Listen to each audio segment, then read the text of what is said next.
നമസ്കാരം. Governor G എന്തിനോ വേണ്ടി തിളയ്ക്കുന്ന സാമ്പാർ. സ്വാഗതം വക്രദൃഷ്ടിയിലേക്ക്. കേരള ഗവർണറും സർക്കാരും തമ്മിലുള്ള സ്വരച്ചേർച്ചയില്ലായ്മയും അകൽച്ചയും നിയമസഭ വിട്ട് തെരുവിലേക്ക് വരെ വ്യാപിച്ചിരിക്കുകയാണ്. നിയമസഭയിൽ നയപ്രഖ്യാപനം വായിച്ചുവെന്നു വരുത്തി സ്ഥലം വിടുന്ന ഗവർണർ ഭരണപക്ഷത്തിനും പ്രതിപക്ഷത്തിനും മുഖം കൊടുക്കാതെ അനുനയത്തിനില്ലെന്ന പ്രഖ്യാപനവുമായി ഗവർണർ. കരിങ്കൊടി കാട്ടിയ SFI പ്രവർത്തകർക്കെതിരെ നടപടി ആവശ്യപ്പെട്ട് റോഡിൽ കുത്തിയിരിപ്പ് നടത്തുന്ന ഗവർണർ. അതെ, ആരിഫ് മുഹമ്മദ് ഖാൻ അസ്വസ്ഥനാണ്. 15ാമത് കേരള നിയമസഭയുടെ 10ാം സമ്മേളനം 2024 ജനുവരി 25-ാം തീയതി ബഹുമാനപ്പെട്ട ഗവർണറുടെ നയപ്രഖ്യാപനത്തോട് ആരംഭിക്കുകയാണ്.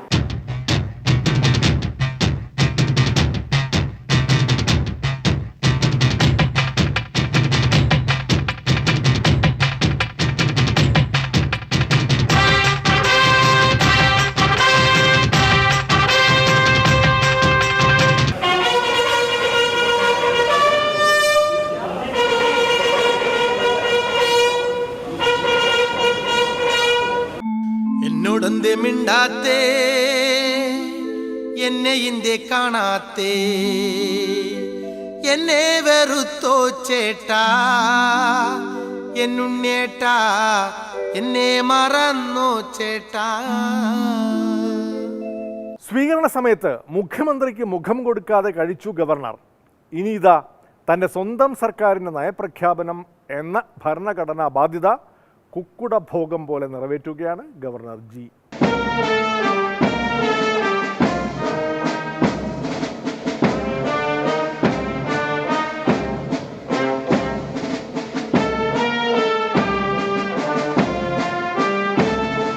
Now I am reading the last para. Jai Hind. സഭയെ അമ്പരപ്പിച്ച് ഗവർണറുടെ നാടകീയ നീക്കം. നയപ്രഖ്യാപനം വായിച്ചില്ല.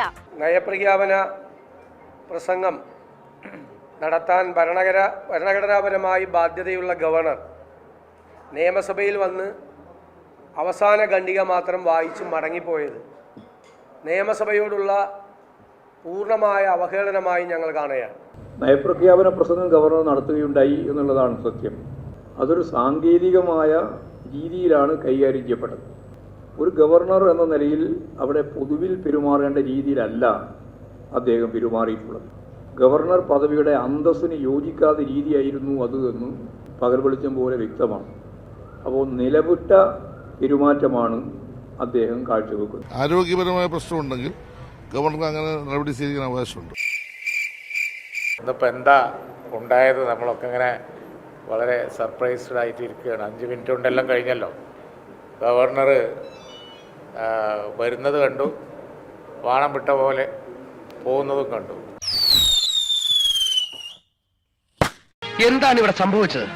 ഇവിടെ സംഭവിച്ചൊന്നും പുറത്തു പറയാൻ കൊള്ളില്ല. പുറത്തു പറയാൻ കൊള്ളില്ല. പോകുമ്പോൾ ഒന്ന് ഞങ്ങളൊക്കെ ഇരിക്കുന്ന ഭാഗത്തേക്ക് തിരിഞ്ഞ് നോക്കി ഒന്ന് വണങ്ങണ ഒരു പരിപാടി ഉണ്ട്. ഞങ്ങളൊക്കെ അങ്ങോട്ട് വണങ്ങാൻ തയ്യാറായി ഇരിക്കുകയായിരുന്നു. ഇവിടെ തിരിഞ്ഞു പോലും നോക്കിയില്ല, ഒറ്റ പോക്കാണ്. ഇന്നിപ്പോൾ ആകെ എല്ലാം കൂടി അസംബ്ലി ഒരു മോക്കറിയാക്കി അങ്ങ് അവസാനിപ്പിച്ചു. ഭരണഘടനാപരമായ ചുമതല അദ്ദേഹം നിർവഹിച്ചിട്ടുണ്ട്. അദ്ദേഹം മന്ത്രിസഭ തയ്യാറാക്കിയ നയപ്രഖ്യാപനം അത് അംഗീകരിച്ചു. അത് സാധാരണത്തിൽ അതിൻ്റെ ആദ്യ ഭാഗവും അവസാന ഭാഗവും വായിക്കാവുന്നതാണ്. അങ്ങനെ വായിച്ചാലും അത് സഭാരേഖയുടെ ഭാഗമായി. സർക്കാരും ഗവർണറും തമ്മിൽ കുറേ നാളുകളായി നടക്കുന്ന രാഷ്ട്രീയ നാടകത്തിൻ്റെ പരിതാപകരമായ അന്ത്യമാണ് ഇന്ന് നിയമസഭയിൽ നടന്നത്. ഗവർണർമാരുടെ ഇഷ്ടം അനുസരിച്ച് ചെയ്യാം. അതായത് അദ്ദേഹത്തിന് അത്ര ചെയ്താൽ മതി എന്ന് തോന്നിയാൽ അത് മതി. ഗവർണർ നയപ്രഖ്യാപന ദിവസം വായിക്കാതിരുന്നില്ല. ഏറ്റവും പ്രധാനപ്പെട്ട കണ്ടന്റ് വായിച്ചു കഴിഞ്ഞു. നയപ്രഖ്യാപനത്തിൻ്റെ ഉള്ളടക്കം അത് വായിക്കാനുള്ള നിലവാരമില്ലാത്തത് കൊണ്ടായിരിക്കണം ഗവർണർ അത് വായിക്കാത്തത് എന്നാണ് എനിക്ക് തോന്നുന്നത്. രാഷ്ട്രീയ പ്രചരണത്തിന്റെ വേദിയാക്കിയിട്ട് നിയമസഭയെ അധപ്പതിപ്പിക്കാൻ ഗവർണർ അനുവദിച്ചില്ല എന്നുള്ളത് നിയമസഭയുടെ അന്തസ്സ് ഉയർത്തുന്നു, രാജ്ഭവന്റെ അന്തസ്സ് ഉയർത്തുന്നു, ഭരണഘടനയുടെ അന്തസ്സ് ഉയർത്തുന്നു. താൻ വലിയ വർത്തമാനമൊന്നും പറയണ്ട. ഈ രാജ്യത്ത് എന്തെങ്കിലും പ്രശ്നം ഉണ്ടായത് ഞങ്ങൾ തീർത്തോളാം. വിദേശ ശക്തി ഇടപെടേണ്ട കാര്യമില്ല. സഭയ്ക്കകത്തെ നീരസം പുറത്തു വച്ച് തുടങ്ങിയതാണ്. SFIക്കാർ നാടുനീളെ തനിക്കെതിരെ കരിങ്കൊടി പ്രകടനം നടത്തുന്നതിൽ ക്ഷുഭിതനാണ് ഗവർണർ. നിലമേലിൽ വെച്ച് SFI പിള്ളേരുടെ കയ്യിൽ കരിങ്കൊടി കണ്ടതോടെ ഗവർണർ കാർ നിർത്തി പുറത്തേക്കിറങ്ങി. റോഡിൽ കുത്തിയിരുന്നു. മുഖ്യമന്ത്രിക്കെതിരെ കരിങ്കൊടി കാട്ടുന്നവരെ നേരിടാൻ ജീവൻ രക്ഷാ ദൗത്യക്കാരുണ്ട്, പോലീസുണ്ട്, തനിക്കാരുണ്ട്? ഇതാണ് ഗവർണർജിയുടെ അല്പസ്വല്പം ന്യായമുള്ള ചോദ്യം.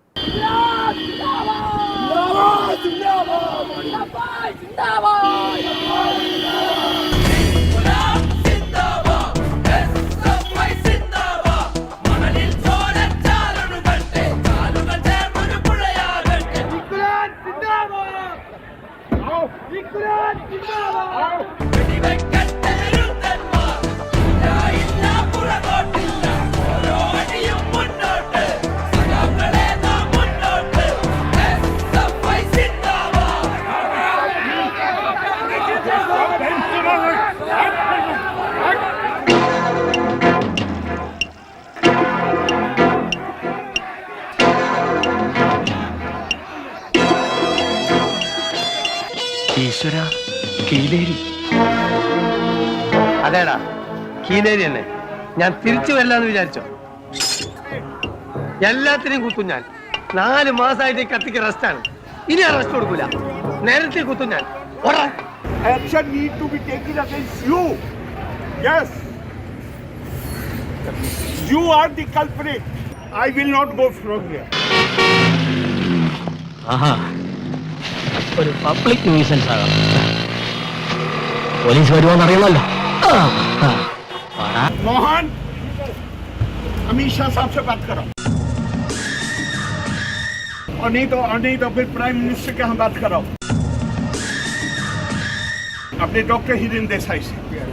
No, I will not go. You were giving them protection here. Police, they were standing here at the police protection. I will not go from here. ഇതാ എല്ലാരോടായിട്ട് പറയാണ്, എന്നെ അനുസരിച്ചും ബഹുമാനിച്ചും ജീവിച്ചാൽ കൊള്ളാം. കത്തിക്കുത്തി കീലേരി അച്ഛനും പുത്തരിയല്ല. എന്നോട് കളിക്കാൻ ധൈര്യമുള്ളവരുടെ ഇറങ്ങി വാടാ.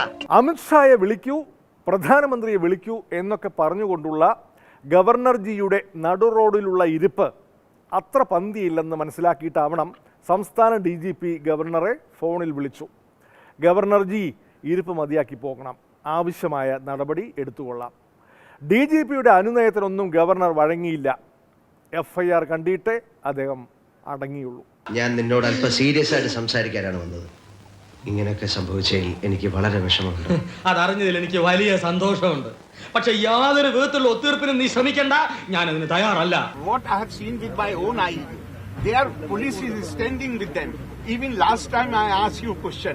If Chief Minister is passing on this road, will you allow 50 people to collect there and hit the car? ഞാൻ പറയുന്ന ഒന്ന് നീ കേക്ക്. കേക്കണ്ട, ഇനി രണ്ടിലൊന്ന് അറിഞ്ഞിട്ട് മതി ബാക്കി.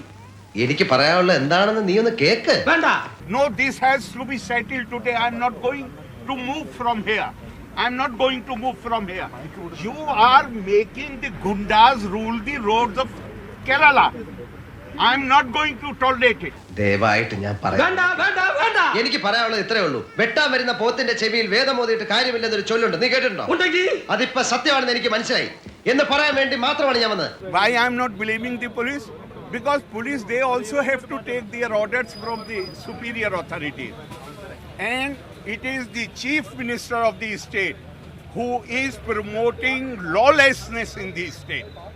It is he who is giving direction to the police to give protection to these lawbreakers.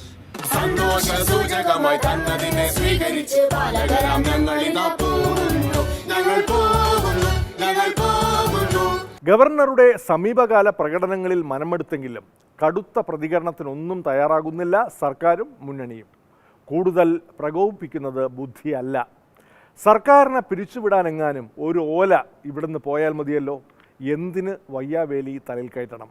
പക്ഷേ മന്ത്രി ശിവൻകുട്ടിക്ക് വല്ലതും പേടിക്കണോ? അതിനാൽ അക്കമിട്ട് നിരത്തുന്നു ഗവർണർജിയുടെ സമീപകാല പ്രകടനങ്ങൾ. അദ്ദേഹത്തിൻ്റെ അടുത്ത ഒരു മാസത്തിനിടയിൽ നടക്കുന്ന 4ാമത്തെ ഷോയാണ്.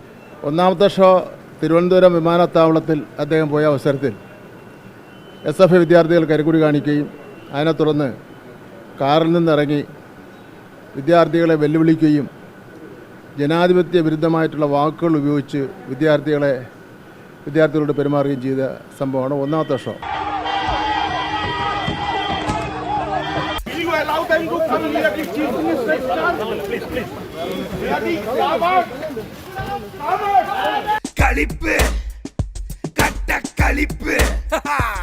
രണ്ടാമത്തെ നയപ്രഖ്യാപന പ്രസംഗത്തിൽ നടത്തിയിട്ടുള്ളതാണ് രണ്ടാമത്തെ ഷോ എന്ന് പറയുന്നത്.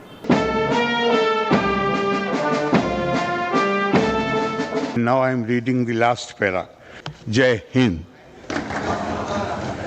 മൂന്നാമത്തെ ഷോയാണ് ഇവിടെ റിപ്പബ്ലിക് ദിനത്തിന് പതാക ഉയർത്താൻ വന്നപ്പോൾ കാണിച്ചിട്ടുള്ള ഒരു ഷോ ഉണ്ട്. അവിടെ ഞാനവിടെ കൂടെ ഉണ്ടായിരുന്നതാണ്. മിണ്ടാത്തതെന്തേ കിളിപ്പെണ്ണേ നിൻ ചുണ്ടിൽ തേനൊലിയോ തേങ്ങയോ തേനൊലിയോ തേങ്ങയോ. നാലാമത്തെ ഷോയാണ് ഇപ്പോൾ നിലമേൽ നടന്നുകൊണ്ടിരിക്കുന്ന ഷോ എന്ന് പറയുന്നത്. സംസ്ഥാന പോലീസും മുഖ്യമന്ത്രിയും നേരിട്ട് ഇങ്ങനെയുള്ള ഒരു സാഹചര്യം സൃഷ്ടിക്കുമ്പോൾ കേരളത്തിലെ ജനങ്ങൾ മനസ്സിലാക്കണമല്ലോ എന്ന് ഗവർണർ കരുതിയെന്നിരിക്കട്ടെ. അതിൽ ഗവർണറെ കുറ്റപ്പെടുത്താൻ പറ്റുമോ?